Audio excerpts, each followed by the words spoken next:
Bertemu lagi dengan saya, Everensia Ngasuh. Di video ini saya akan menjelaskan tentang faktor-faktor risiko yang menyebabkan terjadinya hipertensi.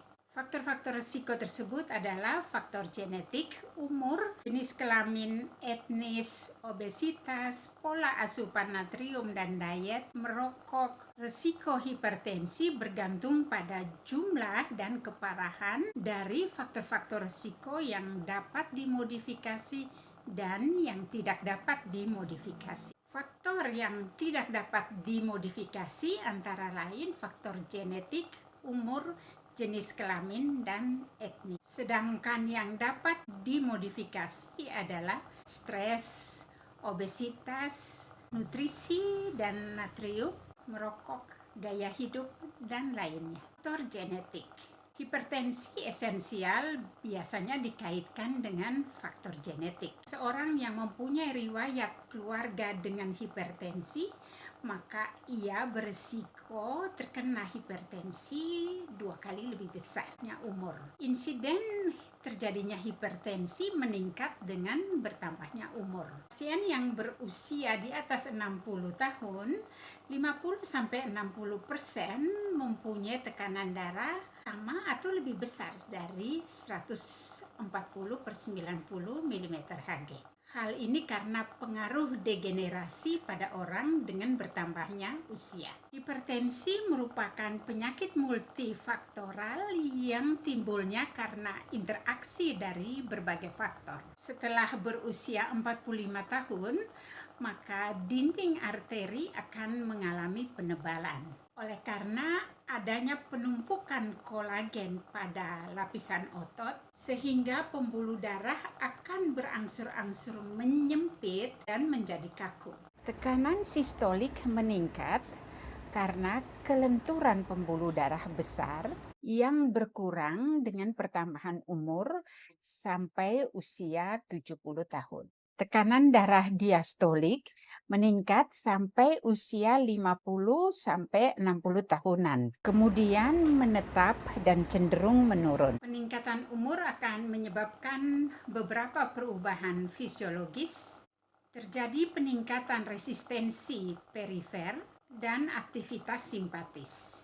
Pada usia lanjut, sensitivitas pengatur tekanan darah atau baroreseptor akan berkurang. Sedangkan peran ginjal juga berkurang, di mana aliran darah ke ginjal berkurang dan laju filtrasi glomerulus juga menurun. Jadi perubahan resistensi perifer, yaitu tahanan pembuluh darah terhadap hentakan darah pada dinding pembuluh darah dan aktivitas simpatik. Sensitivitas baroreseptor berkurang, peran ginjal berkurang karena aliran darah ke ginjal berkurang, dan laju filtrasi glomerulus juga berkurang.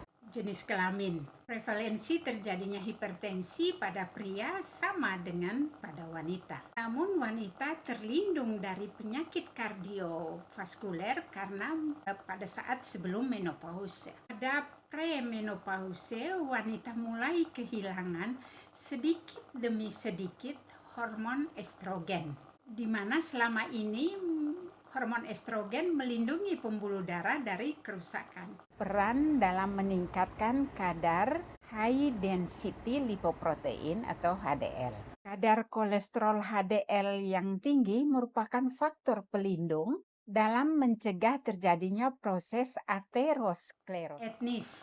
Hipertensi lebih sering terjadi pada mereka yang berkulit hitam dibandingkan dengan yang berkulit putih. Penyebabnya belum diketahui secara pasti. Orang yang berkulit hitam ditemukan kadar renin yang lebih rendah dan sensitivitas terhadap vasopresin lebih besar. Obesitas. Hubungan antara tekanan darah dan kelebihan berat badan yaitu terjadinya resistensi insulin atau hiperinsulinemia, aktivasi saraf simpatis, dan sistem renin-angiotensin, dan perubahan fisik pada ginjal. Obesitas meningkatkan kerja jantung dan kebutuhan akan oksigen dan gaya hidup pasif.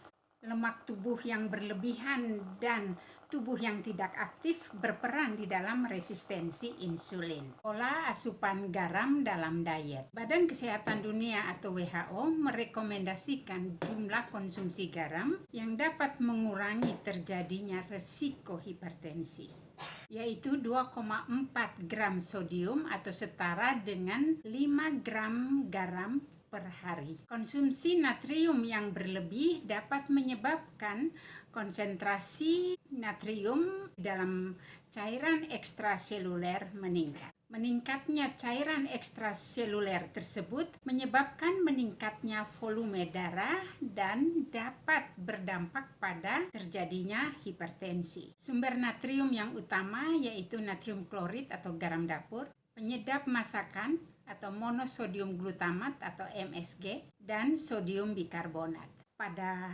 rokok itu meningkatkan kebutuhan oksigen, juga mengganggu suplai oksigen ke otot jantung atau miokard. Nikotin merangsang pelepasan adrenalin, meningkatkan frekuensi jantung, tekanan darah, kebutuhan oksigen jantung, dan mengganggu irama jantung. Sekian video ini saya sampaikan, semoga memberi manfaat. Sampai ketemu pada video-video selanjutnya. Dah.